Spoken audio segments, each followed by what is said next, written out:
चलिए देखिए, तो आज गुरुकुल कोचिंग में हम आप पढ़ेंगे टेंस।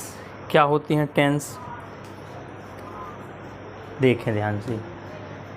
टेंस का पहला वीडियो हम लाए हैं, ध्यान से सुने। टेंस माने होता है समय, काल। समय के अनुसार जो वाक्य बनाए जाते हैं हिंदी से इंग्लिश में, उनको, उन सेंटेंसों को टेंस के सेंटेंस कहा जाता है। टेंस के सेंटेंस। हर कोई ये बोलता है टेंस पढ़ाइए, तो टेंस तो तीन ही होते हैं, टेंस के सेंटेंस होते हैं। तो हम टेंस के सेंटेंस पढ़ेंगे। सेंटेंस कैसे? समय के अनुसार जो वाक्य बनाए जाते हैं वो टेंस के सेंटेंस कहलाते हैं। अब टेंस होता क्या है? चूँकि काल माने समय। टेंस तीन प्रकार के होते हैं। पहला प्रेजेंट टेंस, वर्तमान काल। दूसरा पास्ट टेंस, भूतकाल। तीसरा फ्यूचर टेंस, भविष्यकाल। कोई बात हमने वर्तमान में कही उसी को हम पास्ट में कह सकते हैं, उसी को हम फ्यूचर में कह सकते हैं। जैसे हम कहें राम खाना खाता है, खाना खा रहा है, खाना खा चुका है, या कुछ समय पहले से, या समय निश्चित दे देंगे या अनिश्चित समय दे देंगे। उसमें कह भी मैंने कह सकता है कि राम जो है 2 घंटे से खाना खा रहा है, राम जो है शाम से खाना खा रहा है। तो इस प्रकार के सेंटेंस आपके प्रेजेंट सेंटेंस कहलाएंगे। तो प्रेजेंट टेंस के जो सेंटेंस होते हैं, इसमें एक मुख्य बात ये होती है, जो हमारा सब्जेक्ट होता है माने कर्ता। टेंस के सेंटेंसों में आपको हमेशा कर्ता का कार्य दिया गया होगा। यदि कर्ता का कार्य नहीं दिया गया तो वो आपका टेंस का सेंटेंस नहीं है। अगर उसमें कर्ता के बारे में बताया जा रहा है तो वो टेंस का सेंटेंस नहीं है। जैसे हम आपसे कहें राम एक अच्छा लड़का है, मैं आपका अच्छा दोस्त हूँ। ठीक, इन वाक्यों को देखें। राम एक अच्छा लड़का है, राम के बारे में ये बताया जा रहा है कि राम एक अच्छा लड़का है। राम क्या है इसमें? सब्जेक्ट। राम सब्जेक्ट जो राम है, राम के बारे में बताया जा रहा है, राम का कार्य नहीं बताया जा रहा है। यहाँ मैं सब्जेक्ट है, मैं के बारे में बताया कि मैं जो है, मैं आपका अच्छा दोस्त हूँ। ठीक, इसमें कार्य नहीं दिया गया, ये वाक्य में कार्य नहीं दिया गया तो आपके टेंस नहीं कहलाएंगे। टेंस क्या होगा? जब उसमें किसी का कार्य दिया हो। किसी का माने कर्ता का या सब्जेक्ट का कार्य उस वाक्य में दिया है तो वो आपका टेंस का सेंटेंस कहलाएगा। यदि उसमें कार्य नहीं दिया है तो आपका टेंस का सेंटेंस नहीं कहलाएगा। हम आपको क्लासिफिकेशन ऑफ सेंटेंस पढ़ाएंगे, उसमें आपको पता चलेगा कि कौन सा सेंटेंस कहाँ आता है, सिंपल सेंटेंस किसे कहते हैं, और टेंस का सेंटेंस किसे कहते हैं, नरेशन का सेंटेंस किसे कहते हैं, एक्टिव पॉसिबल वॉइस का सेंटेंस क्या होता है, कॉम्प्लेक्स सेंटेंस पढ़ाएंगे इसमें आपको, और भी सारी चीज़ें। तो आप क्लासिफिकेशन ऑफ सेंटेंस में पढ़ेंगे। हालांकि अभी हम केवल जो आपको पढ़ा दिए सिंपल सेंटेंस और टेंस में अंतर आपको बता रहे हैं। तो जिस वाक्य में कर्ता का कार्य दिया हो वो आपका टेंस का सेंटेंस कहलाएगा।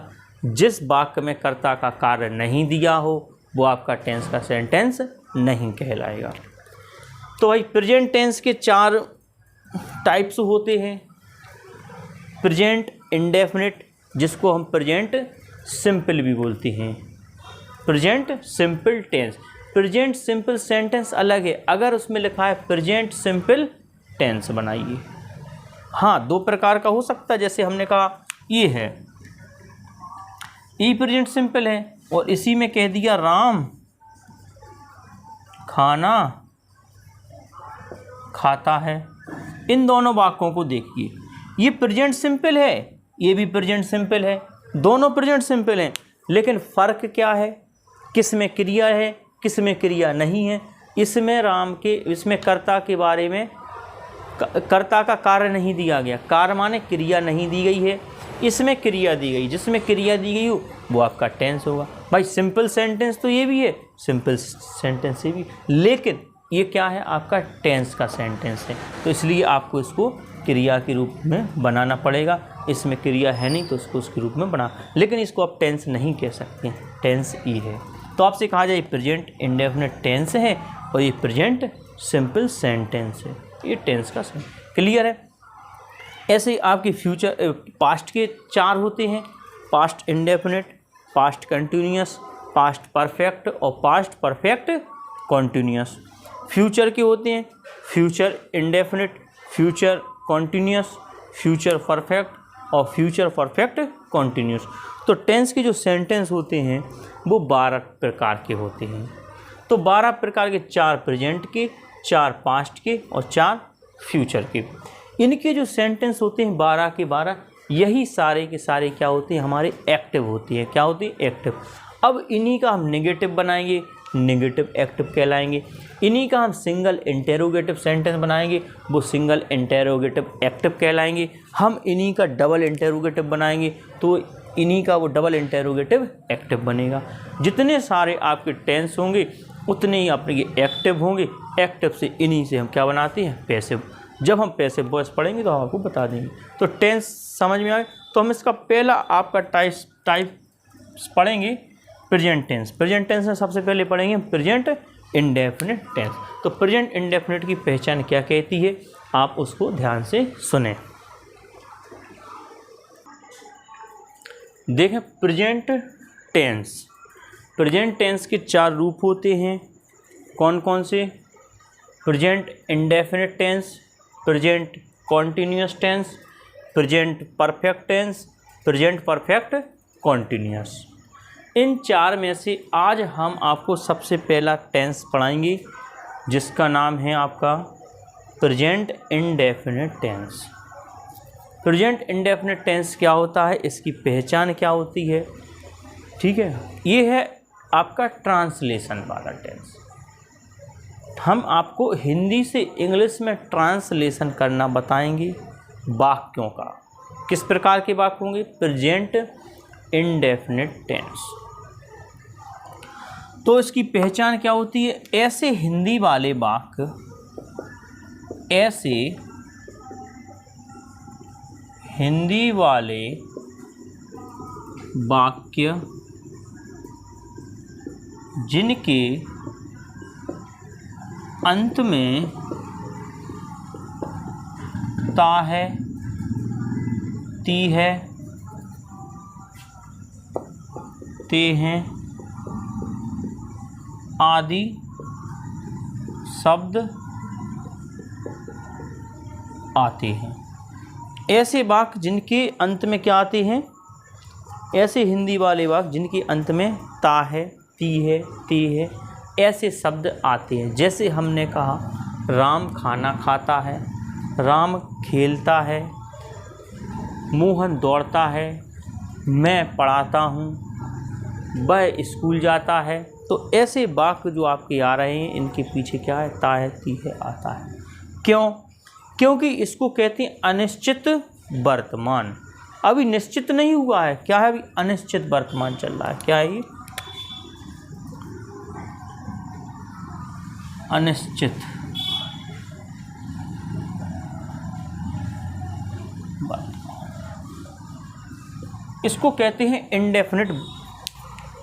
इंडेफिनिट माने, डेफिनिट माने निश्चित होता है, इंडेफिनिट माने अनिश्चित, और वर्तमान चूंकि प्रेजेंट, तो अनिश्चित वर्तमान काल, ऐसा समय जो कि अभी निश्चित नहीं हुआ है, अनिश्चित है। जैसे हमने कि राम खाना खाता है, तो कहने का मतलब है ना तो राम ने अभी खाना पूर्ण रूप से खाया है और ना ही उसने अभी शुरू किया है। माने कंटिन्यूअस में चल रहा है कि खाता है, तो काम पूर्ण नहीं हुआ है ना ही हमारा अपूर्ण है, अभी खाता है उसमें। ठीक है, तो ऐसे सेंटेंसों को, जो हिंदी के वाक्य हैं, उनको हम इंग्लिश में बदलने की कुछ नियम बताएंगे। कैसे इनको बनाया जाता है। आपको स्ट्रक्चर लिखाएंगे, आप तुरंत बना लोगे। मेन बस स्ट्रक्चर का काम है। ठीक है, इसको नोट कर लीजिए। इनकी पहचान हमने लिखा दी है। इसका और है, जैसे आपका सब्जेक्ट प्लस वर्ब की फर्स्ट फॉर्म आती है, उसमें एस या ईएस लगता है, प्लस की ऑब्जेक्ट। इन 3 चीज़ों को आपको ध्यान रखना है इसको बनाने का नियम। पहले आपका कर्ता आएगा, कर्ता के साथ क्रिया आएगी। क्रिया का कौन सा रूप आएगा? फर्स्ट रूप आएगा। क्रिया के कितने रूप होते हैं? 5 रूप होते हैं। ठीक है, फर्स्ट, सेकंड, थर्ड। ये क्रिया का 5वां रूप कहलाता है।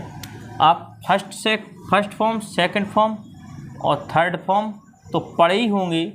एक फोर्थ फॉर्म होती है जिसमें आपकी आईएनजी लग जाती है। आईएनजी वाला जो वर्ब का फॉर्म होता है वो कौन सी? फोर्थ फॉर्म कहलाती है। और वर्ब में जिसमें एस या एस लग जाता है वो वर्ब की 5वीं फॉर्म कहलाती है, ध्यान रखना। तो वर्ब का कौन सा रूप आता है? 5वां। लेकिन सारे सेंटेंसों में आपका वर्ब का 5वां रूप नहीं आएगा। ये केवल और केवल जब आपका सब्जेक्ट सिंगुलर होगा तो वर्ब में एस या एस लगेगा। यदि आपका सब्जेक्ट प्लूरल है तो वर्ब में एस या एस नहीं लगेगा। अब हम आपको वो सब्जेक्ट लगाएंगे, किन सब्जेक्टों के साथ वर्ब में एस या एस लगता है, किन सब्जेक्टों में वर्ब के साथ एस या एस नहीं लगता है। क्लियर है? नोट कर लीजिए, आगे की देखें।